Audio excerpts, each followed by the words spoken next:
Оставшихся денег было достаточно, чтобы выехать из Берлина.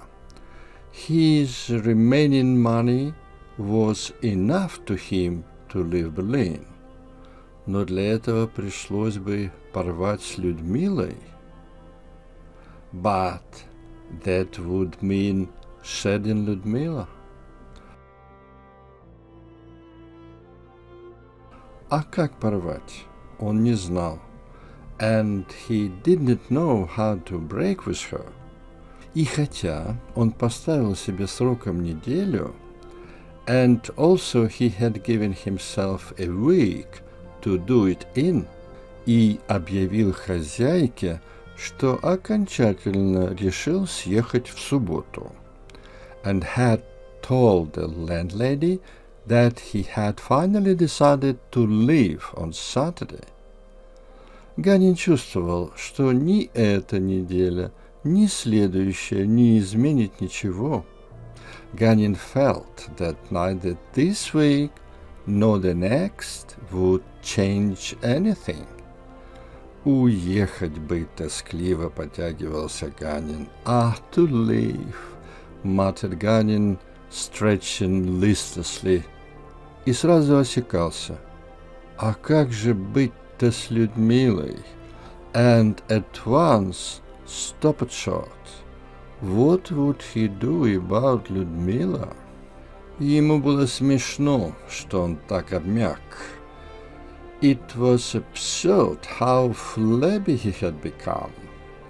В прежнее время, когда он ходил на руках или же прыгал через 5 стульев, once in the days when he had walked on his hands or jumped over 5 chairs, он умел не только управлять, но и играть силой своей воли. He had been able not merely to control his will, but to play games with it. Бывало, он упражнял ее, заставлял себя. There had been a time when he used to exercise it, but making himself. Например, встать с постели среди ночи. For instance, get out of bed in the middle of the night. Чтобы выйти на улицу и бросить в почтовый ящик окурок. In order to go down and throw a cigarette butt into a postbox. А теперь он не мог заставить себя сказать женщине, что он ее больше не любит. Yet now he could not bring himself to tell a woman that he no longer loved her. Третьего дня она 5 часов просидела у него. The day before yesterday she had stayed 5 hours in his room. Вчера, в воскресенье, он целый день провел с нею. Yesterday, Sunday, he had spent the whole day with her. На озерах под Берлином. On the lakes outside Berlin. Не мог ей отказать в этой дурацкой поездке. Unable to refuse her this ridiculous little excursion, ему теперь все противно было в Людмиле. Everything about Людмила he now found repulsive. Желтые лохмы, по моде стриженные. Her yellow locks fashionably bobbed. 2 дорожки невыбритых темных волосков сзади на узком затылке. The 2 streaks of unshaven black hairs down the nape of your neck. Томная темнота век, а главное, her dark, languid eyelids, and above all, губы, накрашенные до лилового лоску. Her lips, glossy with purple red lipstick. Ему противно и скучно было. He was bored and repelled.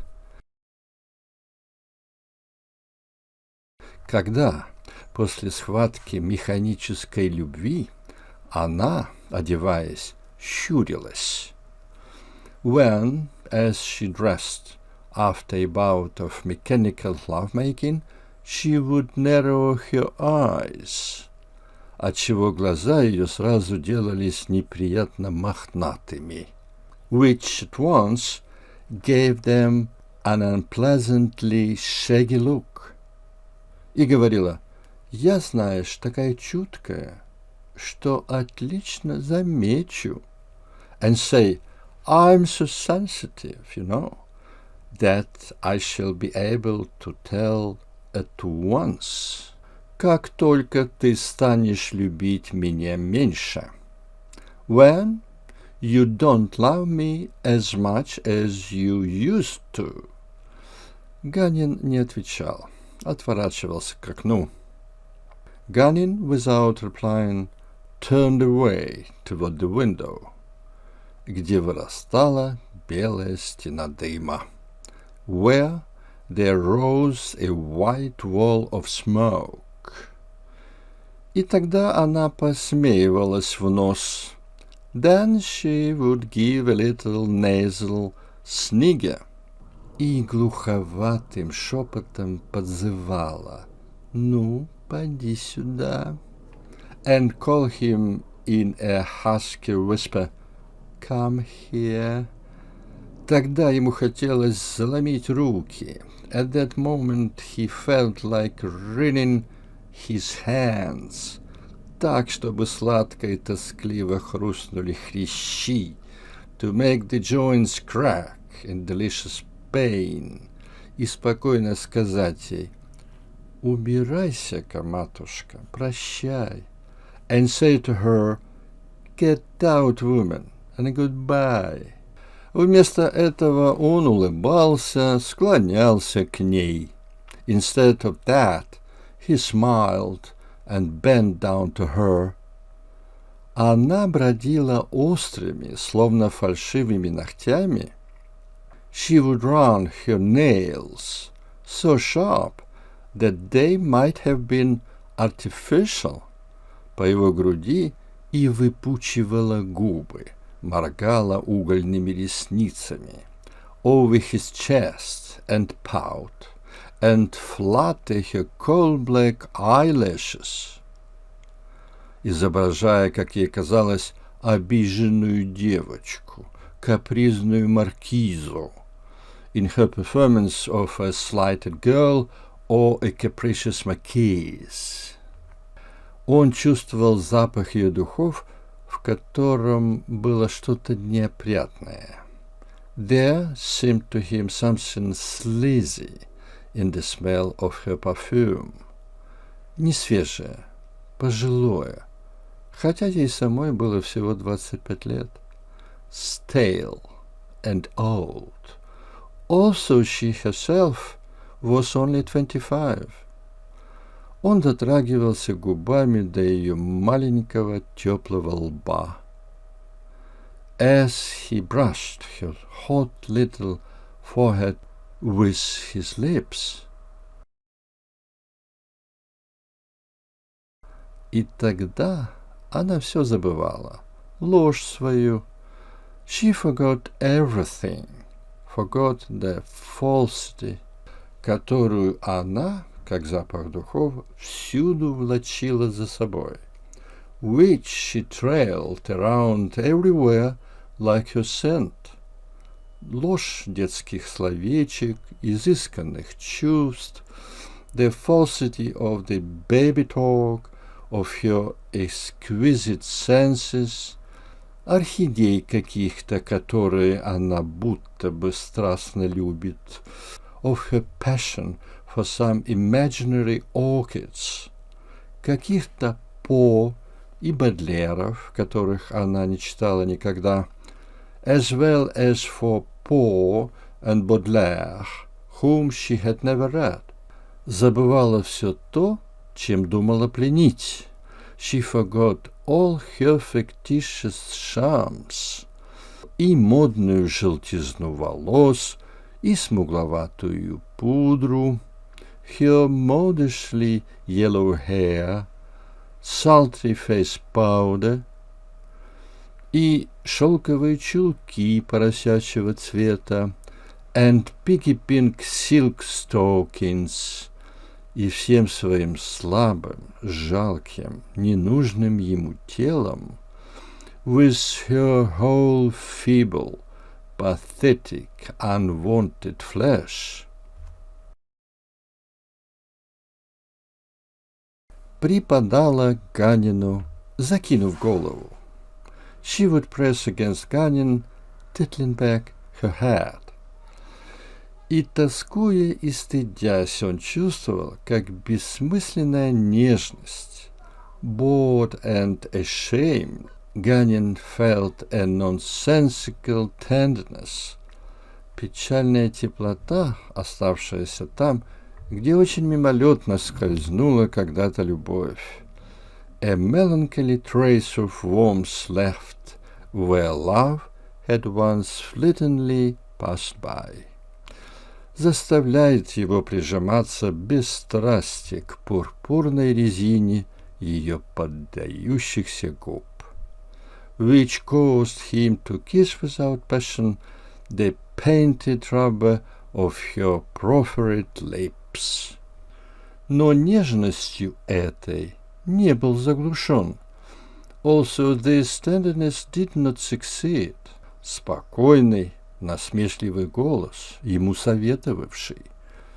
In silencing a calm, sarcastic voice advising him, а что, мол, если вот сейчас отшвырнуть ее? Try right now to thrust her away. Вздохнув, он с тихой улыбкой глядел на ее поднятое лицо. With a sigh he smiled gently down at her upturned face, и ничего не мог ей ответить, когда, вцепившись ему в плечи, and could think of nothing to say when she clutched him by the shoulder, она летучим каким-то голосом, не тем прежним носовым шепотком, and begged him in a fluttery voice, quite unlike her usual nasal whisper, молила, вся улетала в слова, her whole being seeming to fly into words. Да скажи ты мне, наконец, ты меня любишь? Tell me, please, do you love me? Но, заметив что-то в его лице, знакомую тень, невольную суровость, but as soon as she noticed his reaction, a familiar shadow, an involuntary frown, она опять вспоминала, что нужно очаровывать. She remembered that she should be fascinating him, чуткостью, духами, поэзией, with poetry, scent and sensibility, и принималась опять притворяться, and at once began putting on her act that waved between то бедной девочкой, то изысканной куртизанкой, the poor little girl and the subtle courtesan, и Ганину становилось скучно опять. And again Гаnin was seized with boredom. Он шагал вдоль комнаты от окна к двери и обратно, and he paced back and forth from the window to the door and back again. До слез позевывал, almost in tears from trying to yawn with his mouth shut. И она, надевая шляпу, искоса в зеркало наблюдала за ним. While she put on her hat and watched him surreptitiously in the mirror.